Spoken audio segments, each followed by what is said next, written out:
Kaixo, Elgoibar Meka Institutuko irakasle eta ikaslea gara, eta gaur azalduko zaizuena izangoa zulaketa bat nola konpondu.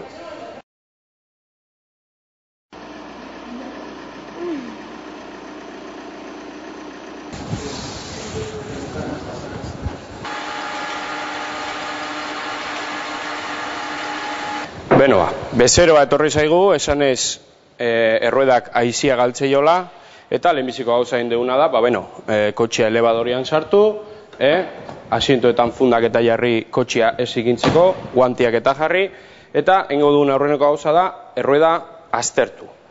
Errueda aztertzeko garaian, modu ogoki baten jarriko gea, eta hemen ikuste jo momentu honetan, tornillo bat dakala sartua gurpilean. Oain errueda ateatzeken hasiko gea, pistola neumatiko hartuko dugu, eta ateatzen hasiko. Kasu honetan, 4 tornillo normal dazka, eta azkenekoa antirrobo tornillo bat. Horretarako, boka berezi hartu, eta errueda atea.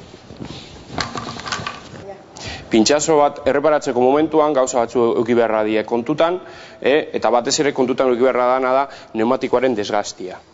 Desgastia uniforme izan behar da, neumatikoaren zabalera guzin, eta horretarako fijatu inbergea hemengo elementu hauetan, markauta dauden elementu hauetan. Hemen dauden elementu horiek txibato deitze zaie, eta ben goma horreaino gastatzeala, horrek esan nahi du neumatikoa aldoin behar da.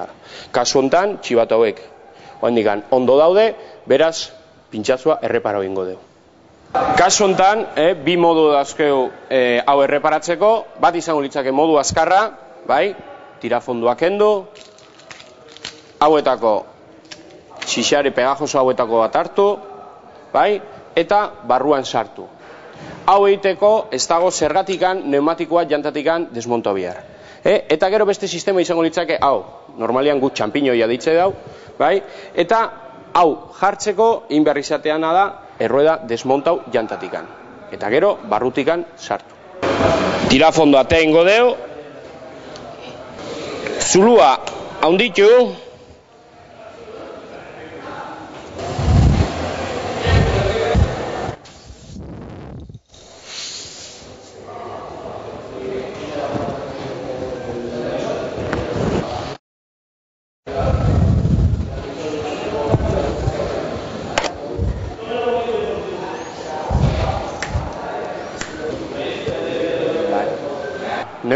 neumatikoa jantatik desmontatzeko, lehenbiziko gauza egingo deuna, neumatikoa jantatik despegatu,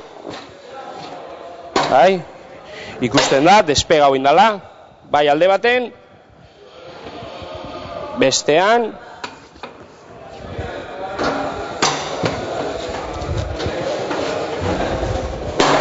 alde honetan despega hau inda, desmontadoran lotu, momentu honetan lotuta dago, despegauta dago, eta palanka honen laguntzaz egingo duguna da neumatikoa atera. Girarazi, ikustean bezala, alde bat, eta bain azpiko aldia.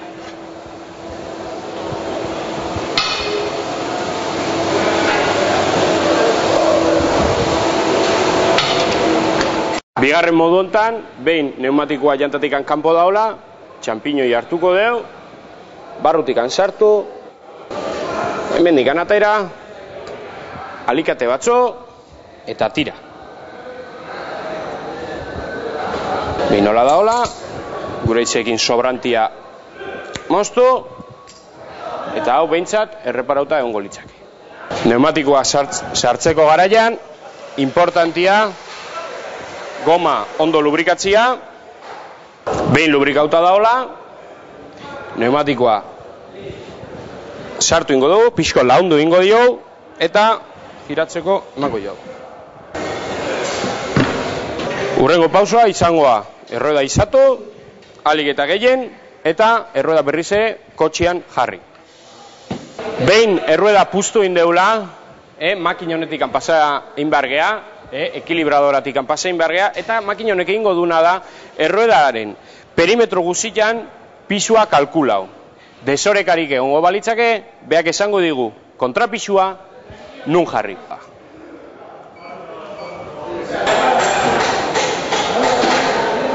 Behin testa indeula, makinak esaten digu, aldi hontan 24 gramoko desoreka dakala.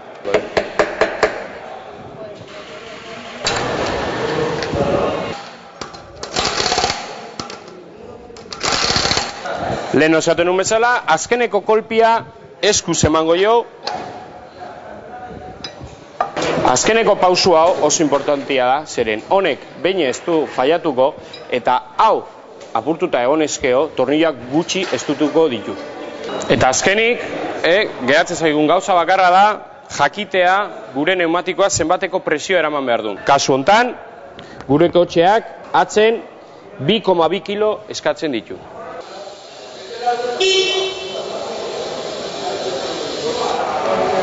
Labur bilduz, hauek izan dira jarraitu ditugun pausuak.